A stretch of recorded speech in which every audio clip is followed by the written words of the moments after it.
দিল কি করলে দেখা যায় কৃষ্ণ ভক্ত জেনে মনময় কন্যা খুলে নিল। অবশেষে কি হয়েছিল?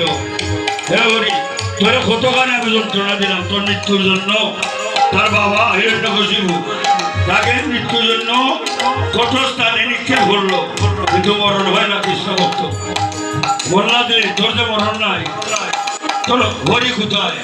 তো বলেছিল বাবা আমার হরি স্থলে হরি অনলে নীল হরি হরি সর্বময়।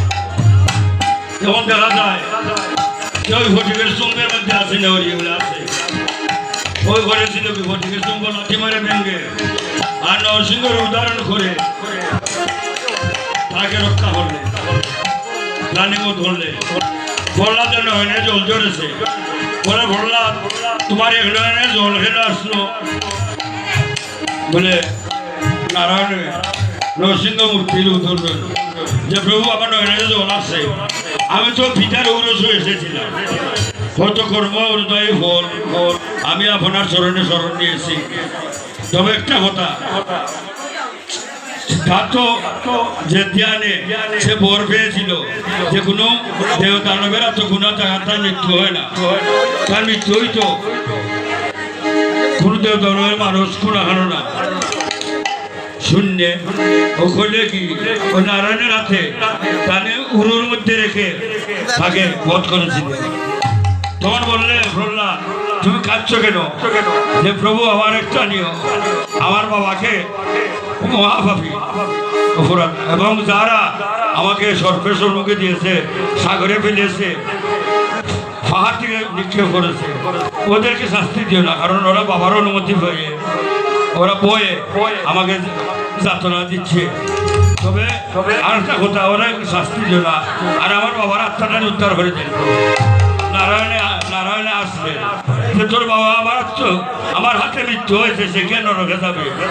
হ্যাঁ, নারায়ণের হাতে যার মৃত্যু হয়েছে সে কেন নরকে যায়? সে তো বৈকুণ্ঠে গিয়েছে। তাই বলেছে কৌরব সভা দ্রৌপদী রে দুষ্টমুখী দুঃশাসনে কেসে ধরে বস্ত্র কানে লজ্জা দিল বাড়িয়ে। আরে কৌরব সভায় দ্রৌপদী রে দুষ্টমুখী দুঃশাসনে কেসে ধরে বস্ত্র কানে লজ্জা দিল বাড়িয়ে। ওরে কৌরব সভায় দ্রৌপদী রে দুষ্টমুখী দুঃশাসনে কেসে ধরে বস্ত্র কানে লজ্জা দিল বাড়িয়ে। আরে কৌরব সভায় দ্রৌপদী রে দুষ্টমুখী দুঃশাসনে কেসে ধরে বস্ত্র কানে লজ্জা দিল বাড়িয়ে।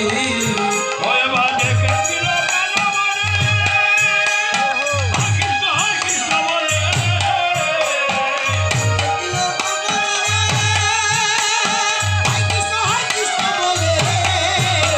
দ্রৌপদীর মান্না কিনা বস্ত্র রূপ ধরি,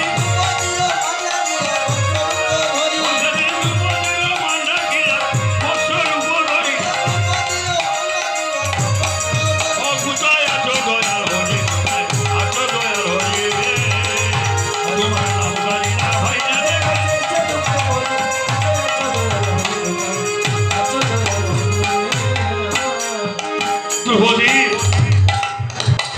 দ্রৌপদী এক হাত দিয়ে লজ্জা দেখে এক হাত দিয়ে দেখেছিল কৃষ্ণকে।